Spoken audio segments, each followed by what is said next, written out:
संगीत सरिता।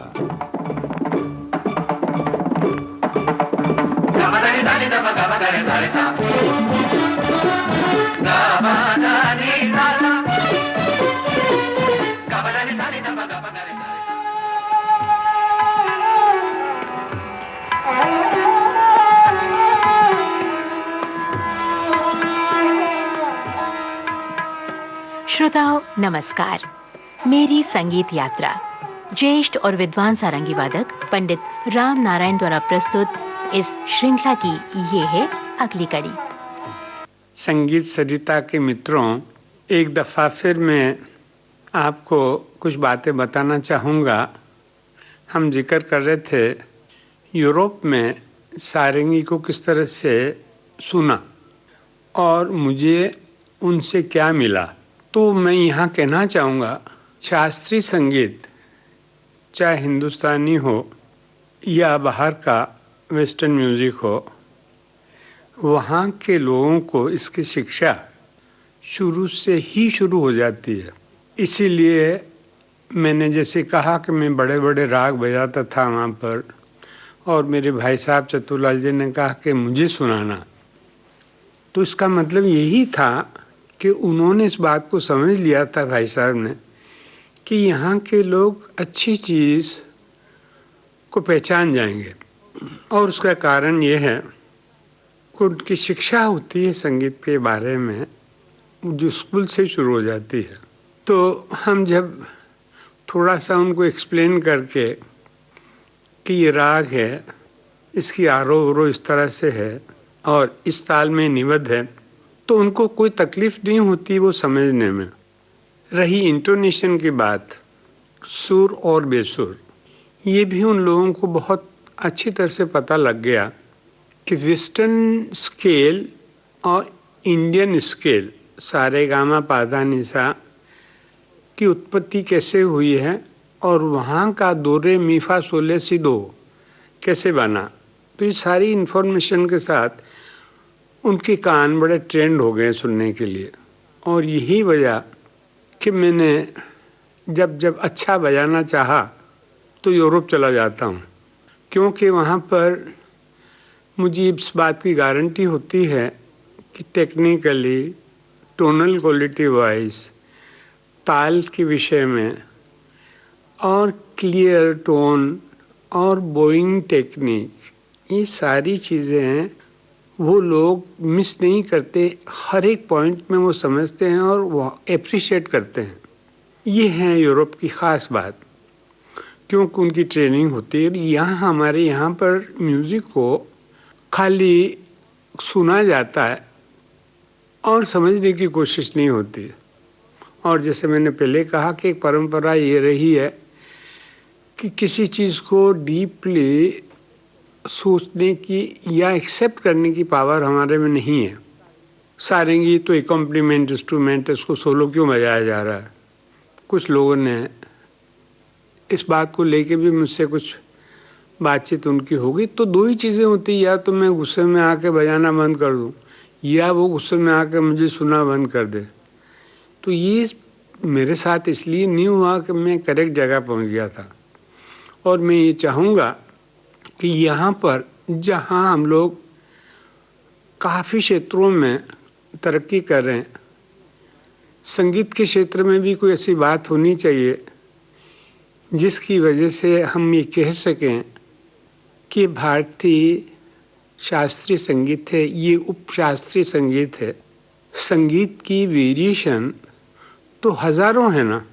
हर एक क्षेत्र में संगीत को अपनी अपनी जगह रख के समझ के उसका आनंद लेना, यही समझदारी की बात है। हमारे यहाँ एजुकेशन नहीं होने की वजह से 95% लोग इंडियन म्यूज़िक मतलब क्या, फिल्म म्यूज़िक। तो इसलिए मेरी तो ये कोशिश रहेगी कि ज़्यादा से ज़्यादा लोगों को अवेयरनेस आए संगीत के बारे में, ताकि वो उसका असली आनंद ले सकें।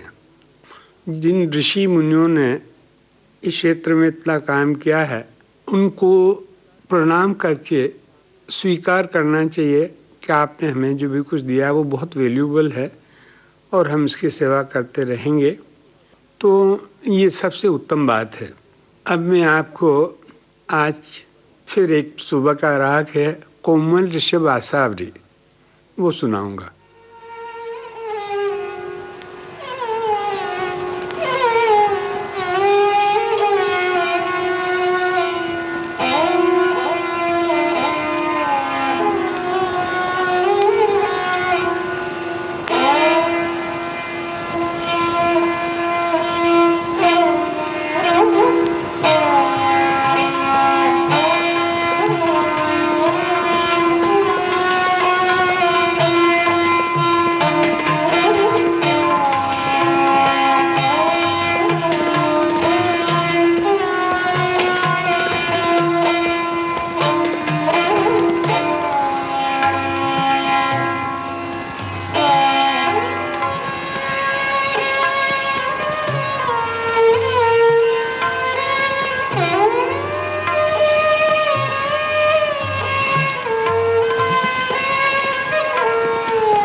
मेरी संगीत यात्रा पद्म विभूषण पंडित राम नारायण द्वारा प्रस्तुत श्रृंखला की ये थी 7वीं कड़ी।